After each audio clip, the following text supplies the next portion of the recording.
es. Bueno, tenemos ciertas obsesiones en este programa y una de ellas es la ESI, es la Educación Sexual Integral, que es una ley muy importante que tenemos en nuestro país desde hace 17 años y que no se implementa, se aplica mal, cada provincia hace lo que quiere y encima no termina digamos, de dar el puntapié para que podamos hacer algunas cuestiones que desmitifiquen mitos. En este caso lo que vamos a hacer es poner el foco en ¿cuál es el vínculo entre las escuelas, las familias? ¿Cómo colabora con las infancias la educación sexual integral? Y a sacar esos mitos como, por ejemplo, con mis hijos no te metas, eso no quiero que vos le eduques. En este país encima la educación es un derecho, por lo tanto el Estado debe garantizarle a tus hijos que sean educados y educadas. Así que en este sentido nos pusimos a ver quién podría darnos mejores indicaciones y mejores experiencias respecto de eso. Y aquí está. Aquí está Liliana Maltz, es capacitadora y asesora de instituciones educativas en temas referidos a la educación sexual integral y al vínculo familiar docente-escuela, ¿verdad? ¿Lo dije bien? Perfecto. Buenísimo, Liliana, porque no sabes lo que me cuesta leer desde esta distancia. O sea, lo di todo para presentarte. Muy y vos bien. lo das todo para que entendamos un poco la importancia de la educación sexual integral, no solo para el niño, sino para mejorar el vínculo entre escuela y familia, y a veces hasta le salva vidas. Absolutamente, y además, sobre todo en el nivel inicial, el vínculo a familias-escuelas es central para avanzar en la implementación. Digo, cuando hay miedo a las familias, las instituciones se cierran y esto obstaculiza. Pero antes quería decir gracias por la invitación. No, por favor, es un placer y además, como bien dijo Lupi, algo muy importante que nos ocupa y nos preocupa.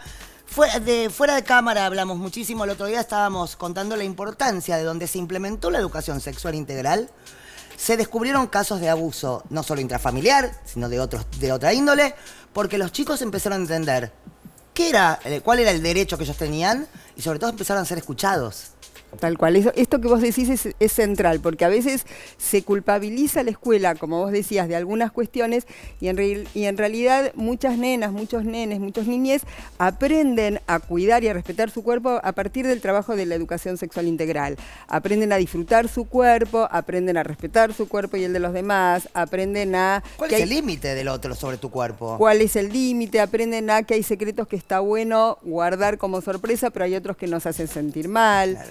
Y sobre todo aprenden a ser sujetos y sujetas de derecho, digo, desde que nacen, y este empoderamiento es central. Es muy importante también porque forma a los docentes en creer, ¿no? Yo siempre me recuerdo que le decía a mi hijo 3 cosas. Una era lo que para vos está mal, o sea, cualquier exploración con un par está bien, lo que para vos no te cierra es porque está mal, y yo te voy a creer siempre. Y me parece que el punto donde falla muchas veces, porque hay muchos chicos que se expresan, es en que sean escuchados y que se les crea. Para eso hay que capacitar a los docentes. Son dos cuestiones bastante complejas. Es que sean escuchados y que se les crean, pero a veces, y esta es una problemática que viene pasando, gracias a la ESI se ha visibilizado tanto y se ha sensibilizado tanto respecto del abuso, que empezó a aparecer abuso por todos lados. Ajá. Entonces, a veces un nene dice, la maestra me tocó porque la abrazó. Te tocó. ¿Y dónde te tocó? Y empieza la angustia que toma a la familia, empiezan a leer algo que en realidad no es un abuso como un abuso. Entonces, estamos en una situación problemática porque desde la ESI queremos defender a las niñeces respecto del abuso y empoderarlas, y a veces aparecen estos malos entendidos. Sí, pero también conozco un caso inverso, por eso traigo todos los casos, digo, en qué sentido mejora en todos los aspectos esto, ¿no? Un caso inverso en el cual un docente descubre el abuso por parte del padre de un niño y como ese niño tenía 4 hermanos en la misma institución y era paga, fue ignorado y fue echado del docente por denunciarlo. Terrible, Entonces, terrible. Digo, esto mejora en todos los aspectos, Terrible, ¿no? terrible. Justamente, digamos, una de las cuestiones centrales es, y estos son datos duros, que como vos decías, gracias a la educación sexual integral se han relevado y detectado muchísimos casos de abuso que en su mayoría se dan en el ámbito intrafamiliar, y muchas nenas y nenes naturalizan que eso que pasa no tienen registro hasta que en el jardín le dicen, Está mal. bueno, ojo, claro, Claro. esto no se hace. Liliana, te quiero preguntar, ¿cómo abordás una charla o una clase con niñeces sobre ESI? Porque también nos está mirando mucha gente y tal vez no se sabe cómo se abordan las escuelas. Entonces, ¿cómo encarás a los pibes y a las pibas, a les pibes, cuando querés abordar esta situación? Y después, si tenés tiempo y ganas y demás, que ojalá sí, ¿cómo lo haces con los docentes? Pero sobre todo me interesa con los niños, porque también nosotros acá escuchando podemos llegar a practicar esto con nuestras infancias cercanas también. Primero, una cuestión importante, y en relación a lo que vos decías antes respecto de los mitos, entender que la educación sexual integral no es una clase, es transversal. Bien. Y atraviesa desde que entramos hasta que salimos a las escuelas de todos los niveles, desde maternal hasta formación docente. ¿Hay espacios específicos donde se hablan de determinadas cuestiones específicas? Sí, pero digamos, tiene que ver también con los vínculos, con la manera de escuchar, con la manera de pensar la historia, la ciencia, la matemática. Eso, ¿no? Debe también bajar mucho el nivel de bullying en las escuelas donde hay ESI, ¿no? Porque cualquier diferencia entre nuestras sexualidades se puede entender como un compañero y no esa cosa que pasa mucho con los chicos de estigmatizar, ¿no? A la que le salen las tetas, acá al otro. Como que también debe haber bajado Tal mucho cual. eso. No sé si en estadísticas, pero sí la ESI promueve el repensar esta idea de que es un cuerpo normal, que es un cuerpo que está por fuera de esa norma, aceptar los propios cuerpos y las Yo diferencias. dije lo de las lolas porque a mí me pasó muchísimo que como fui de las primeras que tuve, de la vergüenza que tenía de fajarme para ir al colegio porque mis compañeros me señalaban. Terrible. Entonces, terrible. Y además la ESI, desde un eje que tiene que es valorar la afectividad, propone espacios donde lo vincular se ponga en el centro y se pueda conversar. Claro. Y que en una situación de discriminación no es solamente decir está mal, es pensar propuestas desde la historia, desde la lengua, desde distintas materias, donde la discriminación se ponga en el tapete, ¿no? Es mucho más que una charla. Claro. Recién me diste otra pista para esta pregunta que tiene que ver con la ternura. Es como que la bandera de la ternura en punta para llevar adelante la implementación de la ESI. ¿Cómo cosés esa situación? ¿A qué te referís con la ternura en los vínculos? Mis dos libros tienen en el nombre la palabra ternura, y la ternura tiene que ver con la empatía. ¿Cómo se llaman?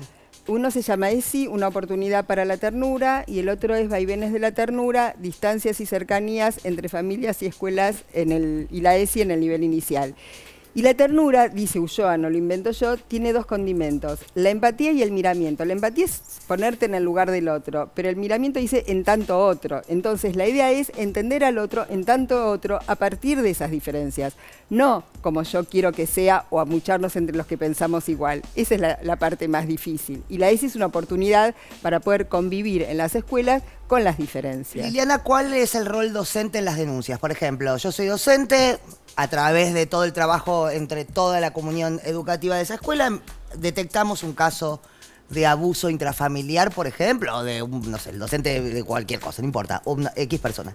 ¿Cómo tiene que actuar el docente o la docente ahí? Bien, súper interesante lo que vos planteás. En principio, creerle a esa niña, a ese niño, a ese niñe, armar red, porque esta no es una cuestión que resuelva un maestro en soledad. Claro. Avisar a la directora, a la supervisión, a los equipos, y se empieza como a activar un protocolo. Por ejemplo, en Cava, digamos, no se puede revisar a los niños, pero sí se llama el SAME. Digo, hay protocolos que de alguna manera organizan el cómo intervenir para que el docente en ese momento no tenga que ponerse a pensar ¿qué hago? ¿A quién llamo? Claro. ¿Cómo hago? Digo, si bien los protocolos no resuelven un montón de situaciones conflictivas, en algunas situaciones como estas ordenan, ayudan, ¿no? Está pautado, bueno, a qué equipo de orientación, de qué manera, ¿sí?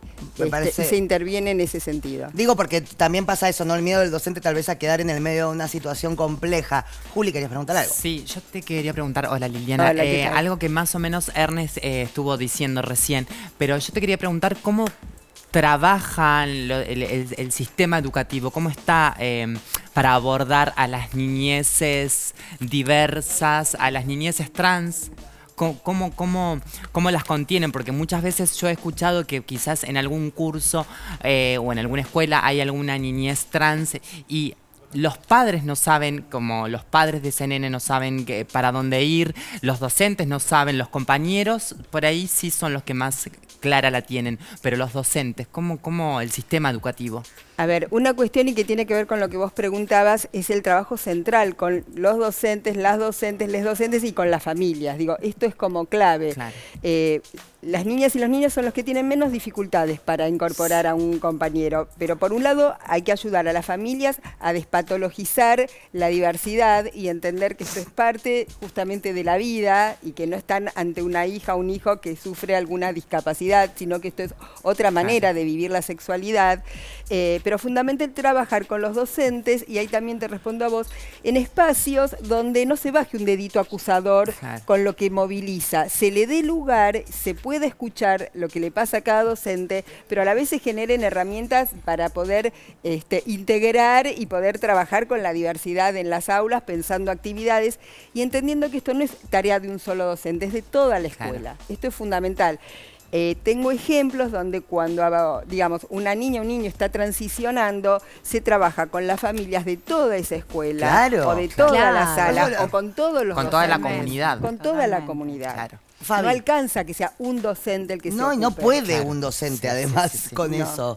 Sí, Liliana, quería preguntarte, me parece que tiene que ver también con lo que incorpora Juli, la cuestión de no solamente el mundo binario, ¿no? También otro tipo de identidades, ligados también al manejo del cuerpo, porque históricamente nos han criado diferenciando lo que las nenas podemos hacer de los varones en términos corporales. Quería preguntarte cómo se trabaja esto desde las actividades, de lo que una nena puede hacer, de lo que un nene, de un niño trans, una infancia, digamos, sin género. ¿Cómo se trabaja eso particularmente?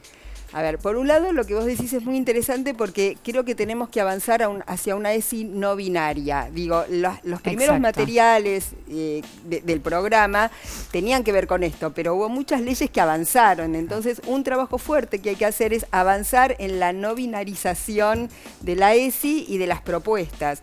Y entender que, digamos, no hay ni juguetes ni colores destinados a cada género Una y dar la cartera. posibilidad a elegir y también revisar los prejuicios que en la escuela y por la ESI se homosexualiza la infancia porque se permite que un niño use capelina Claro. o se disfrace de lo que ¿Sabés la quiera. cantidad de veces que digamos. me lo dijeron a mí?